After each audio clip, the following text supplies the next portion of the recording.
tried to read this book and I can't find, maybe this is the line, but there was a line in it.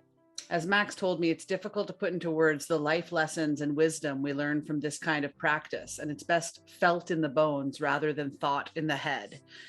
I really liked that line, and I wish that the book was more of that line than it was technical, right? There was a lot of technical talk. I felt like, I said this in one of my journals, I felt like I was reading the narration of a nature show. And so that wasn't something that captured my attention. It's too bad because I was really excited because of that, like nature, just how much you can learn from nature and how much wisdom there is if you just be quiet and sit in a sit spot, and all of the themes of the book. Like I really love all of that. And I think also if I went on like, I don't know, a birding retreat and Jon Young was going to teach me all these things, I would be into it in real life with a teacher, but just reading it was not the format for me to take in the info, because I'm into it. Like I think it's really cool, but yeah, I couldn't do it like in this book. Maybe if I had an audiobook. I don't usually do audiobooks, but maybe it would have been good like that, because maybe it would have also, in all those places where it's like, listen to this track. If there's an audiobook, maybe he plays that track, which would have been really fulsome. Because that's the other thing too. I'm never ever going to some other source. That line you read, I liked it too, because it's almost like the paradox of the book. He has all this information. He's like, I'm going to put it all down here to give you a head start. He's like, but really, really, you just have to go out and pay attention. Like you just have to go somewhere and look at everything and listen to everything. Like try to listen far away and try to like feel and experience it. I also think that there are levels to this book, and I think you're touching on that, Mare. Like the first thing is get out there and just be there and listen, and then you can become like leveled up in your expertise. And I did definitely reach like level 1. Like I always now notice the birds. I never did like a specific sit spot. Anywhere I happened to be outside, I was like, this will be my sit spot for now. Like I always was thinking about it and listening and hearing them. And that was really nice. Just even drawing my attention to the nature that surrounded me was very enjoyable, right? And often you aren't even paying attention, you're just going busy through your life or whatever. So that was cool. But I only went to like maybe even pre-rookie level of mastery of the things that this book talks about. But I still went there. What you're saying, Mary, is kind of like with that quote he did about the Bushman, right? That said, the more you have it right here. Do you want me to read it? And yeah, okay, great. I have the quote here. It says, if one day I see a small bird and recognize it, a thin thread will form between me and that bird. If I just see it, but I don't recognize it, there's no thin thread. If I go out tomorrow and see and really recognize that same individual small bird again, the thread will thicken and strengthen just a little. Every time I see and recognize the bird, the thread strengthens. Eventually it will grow into a string, then a cord, and finally a rope. This is what it means to be a Bushman. We make ropes with all aspects of the creation in this way. It's about like beautiful. I really like that. That's Maybe why the problem is that we didn't have Mare reading it to us. I am like so tired today, and like just I know, and that was so like, soothing. thanks, mommy. I'll read to you tonight when we go for like nominating Mare to do the audio book. I just like type, holy smokes. hello, Jon Young. Can I do an audiobook for you? He should. I looked up. So when I was having a hard time in the middle, I was like thinking that if I had an audiobook, then I could hear all, instead of reading the chirping noises. I didn't enjoy that at all. Let's put them right in and there. I was thinking an audiobook, great, but there is no audiobook. I looked. You couldn't even buy it. I was like, I'm just going to buy an audiobook. I looked on one of our affiliate partners, Libro FM. They didn't have it, and neither did any libraries everywhere. I looked everywhere. It's such a perfect one for an audiobook, though, right? Seriously, right? Like totally. It's almost as if he missed it's something almost there. As if the author would rather be in the forest. Yeah, he's too busy watching birds. That's probably true, right? Like, like he made this book, but you get the impression like he wants to pass it on to people who want to know, but he really just wants to be in the forest teaching and doing these workshops. And I didn't read the book. I read the book to here, which is the same part I was at when we did the intro part of this. I wanted to, no, I didn't. Sorry, Meredith, I love you. I didn't want to read it. I really didn't want to. I'm just not into birds at all. Like they're pretty. They're okay. I tried, I did sit outside once and there were no birds because I'm in the middle of a city, and then I found one bird and that was exciting.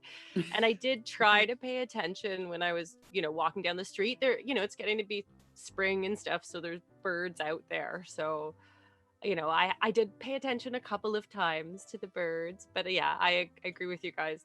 It was kind of dry, and I'm just not into birds.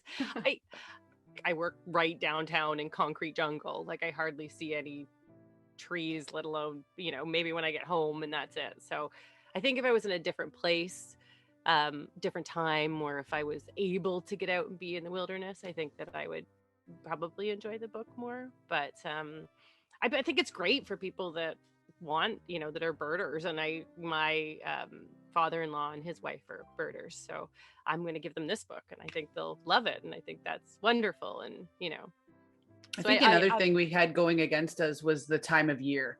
It was just, if we dressed appropriately, it would have been fine, but it would have been, less barriers, the better, right? So if it was a little bit warmer, I think that, sit spots would have happened a little more naturally. Yeah, it's tough to sit spot when it's minus 10 Celsius. Yeah. Right? It's just how do I get outside? And how long can I sit there? Yeah. Right? It's the city, walking out at minus 10 is great. Right. Sitting.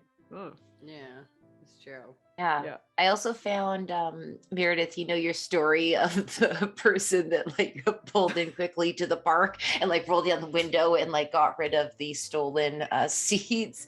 I just felt the book cycle of when we were reading the book, I was in that point of busyness in my life. So it was me all along. I was like, fine, I'll go be a part of nature. Oh, take your seats and go. Yeah, that was just the headspace that I've been in. I tend to struggle with time management in general, but for the past couple months, absolutely just because the things that I chose to say yes to last year and this year, they've just all exploded in busyness. So I was like, oh, geez.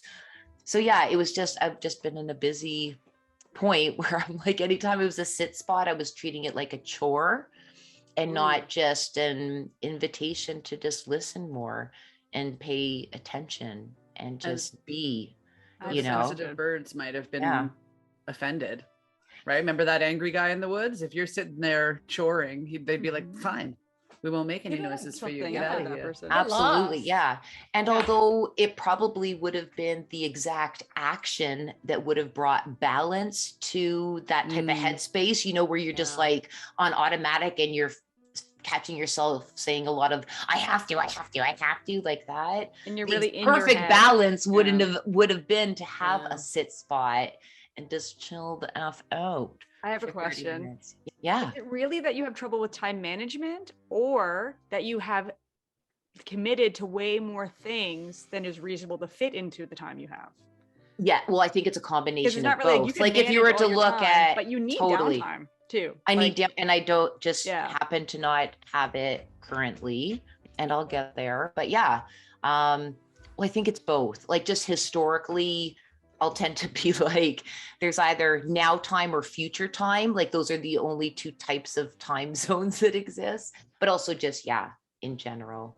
I think committing to too many things could be a symptom of poor time management, right? Totally. Poor time management. So you think you can do more things than you actually can.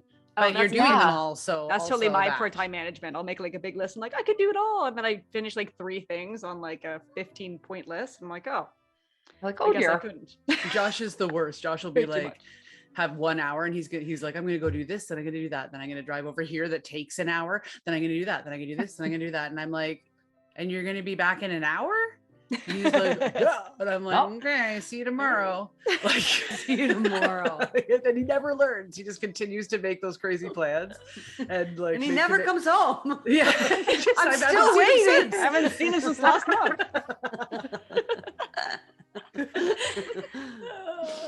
Oh, that's so good. Yeah, for sure. Book interrupted.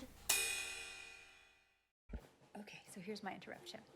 I ordered a pair of kids' glasses, like Meredith and Kim, which I love. And these are them.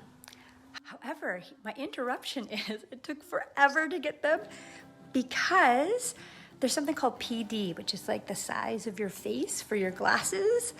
And I have a size of 50.5. And when I ordered the glasses, they were like, that must be wrong because that's a child size. And I said, okay, I'll ask my optometrist. He gave me a prescription and he confirmed I'm 50.5. And then before they shipped again, another person called me and was like, that is the size of a child. That cannot be right. And I said, no, it's true. I just have a very small childlike face. Book interrupted. So for those of you that did read the book, or the ones you don't have to have finished, because I didn't mostly, what would you take away? One thing that I should take away from the book, or one thing that everybody, like if they're not going to read the book, could learn from this or take away from it in their own lives, what would it be? Who read it? Sarah and Meredith? Obviously I did. Yeah. There's a couple of things that I thought were really good. Like number one was that I'm going to say more than one. Sorry. Okay, that's okay. I'm not following your rules. Number one was the idea that like when animals do things, nothing is random. Everything they do has a reason. So when you're like, I don't know what that animal's doing, they're just being random and they have no reason, but they always do, because that's just like, that's just how they're made, you know? And that the idea of animals as individuals, like this makes me think of my grandmother, who had like all these birds that would visit her at her house, and she knew them by bird. Like she knew each individual bird and had a relationship with them, right? Which I didn't really think about for a long time until I read this book. So the idea of like animals as individuals, and I think we think about wild animals in the same way we think of like dogs and cats, the ones, you know, they're each individuals, and like animals are like that too. I like that. But also I think it's a good call to like get out of your, you know, that I guess humans are part of nature, and that we can learn something from nature. Like we're so disconnected, but if you just pay attention to what's around you, there, you know, you can learn something about what's going on around you. I don't know. I liked all that. I think that's what I would take from it too. Some of the things he was saying, like if I was walking through a forest, you know, sometimes when you're walking through the forest, you get nervous. Like, what if I see, which now knowing this information, the likelihood of me seeing like a bear or something, it's very small because I am doing the bird plow. Like I'm like tromping through and the birds are playing danger, and then everything else is like hiding. But one of the things I learned from the book is if you're stopped somewhere and actually paying attention, and maybe the birds have accepted you or whatever, that you can tell when other predators or other things are happening if you just pay attention to what the birds are saying and doing, and that every other creature in the forest are actually paying attention to what the birds are saying and doing. They're reacting to it. So if you were, you know, nervous in the woods, you could just stop and check out what the birds are doing. You know what I mean? If there's tons of birds around you, I don't know, it makes me feel more secure, I guess, that now I know that, you know, not that the bird of prey is dangerous for me. I didn't learn enough to be like, oh, definitely that's a fox, and definitely there's a weasel over there, because the bird did an alarm and stopped for a second and did the alarm again, like his story about the weasel. But anyway, I think that it's interesting in that way, that if you pay enough attention to what the birds are doing, maybe you feel a little bit more you're not alone in nature. Yeah, you're not alone. You're out there. You're not actually alone. Everyone's everything is communicated to you if you're willing to listen. So I like that part about the book. I just would never be able to differentiate the different bird calls. Like I'm not interested. I'm not sure if I care to like know all the different calls after this book. Yeah. Anybody else learn anything? It's like a really low end. Is the qualification that we have to have finished the book? No.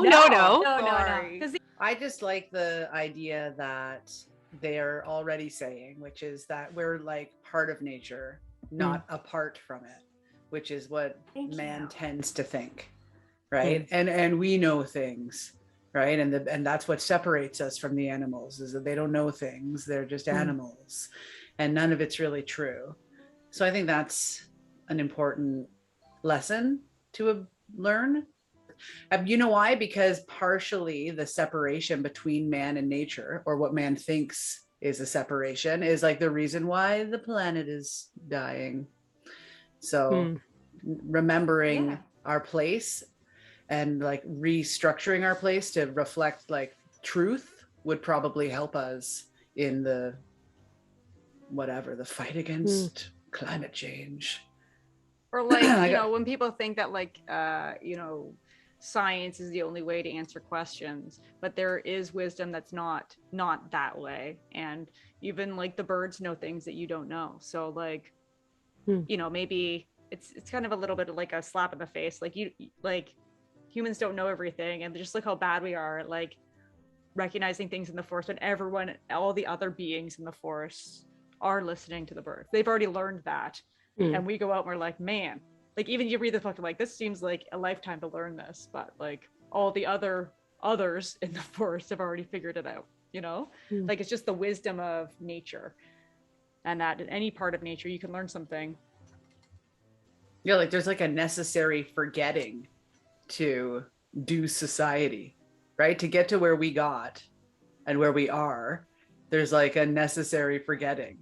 So I guess one of the main things about this book that could spark is like that remembering. Oh, you know what it reminds me of? Remember in Sapiens with those baby monkeys, and the monkey that like there was like two fake monkeys. One of them was furry and one of them was nothing but gave milk, and they still chose the furry one. Like it's the same kind of thing, right? Like animals have emotions. They're just like, we're all the same, right? Different species or whatever, but nobody is, I don't know, hierarchical. Is that the right word? Hierarchical. I think the more times you say it, the better it gets. It is. Yeah. Hierarchical. Hierarchical. Yeah, let's go. Fair. Everybody, what is it? Hierarchical? Anyway, that kind of a thing is, I think, important about. And that's, I guess, coming back around to my initial comments, like that's kind of what I was looking for more, was that message being, I guess, hammered harder. Whereas it's obviously very subtle. It's still there in this book, and you just have to be able to, you know, infer and really, like, I thought, I don't know, maybe I wanted the book to be more preachy. Like that's what it sounds like, right? Like I wanted that message to be like more upfront, right? Like listen to the birds. Look at how much you can learn from the birds. Like this is knowledge that we are just turning our noses up at. Like we don't need that knowledge. We already have all the knowledge. We're so smart. But could the author have done that in some ways, because it wouldn't leave space for you to find and listen to your own wisdom? It sounds like what Meredith and Sarah really appreciated about the book was a reminder of our sense of belonging within the ecosystem. And when I say that, the image that comes to mind is either something like an infinity symbol or a circle. And although I get what you're sharing, KJ, it really would have been nice to have the author explicitly come out with the themes. In some ways, would that approach have been kind of like a colonial type of approach, where it's implying that he has all the knowledge and is at the top of a triangle and is telling you what to think? You're absolutely right. And like the thing that's cool too is that like the way that the birds teach us is super subtly, right? And so as Jon Young, he's been very subtle in his book, but the lessons are all the same. And maybe they're that much more meaningful when you get there in these ways, right? Quiet contemplation and reflection, rather than someone being like blah blah blah blah blah or whatever, right? Yeah. So that's super cool. If you've enjoyed these video highlights, listen to the full episode on our YouTube channel or wherever you get your podcasts. Remember to like and subscribe and ring that bell to be notified when new episodes are published. Find out more by going to www.bookinterrupted.com. Never forget, every child matters.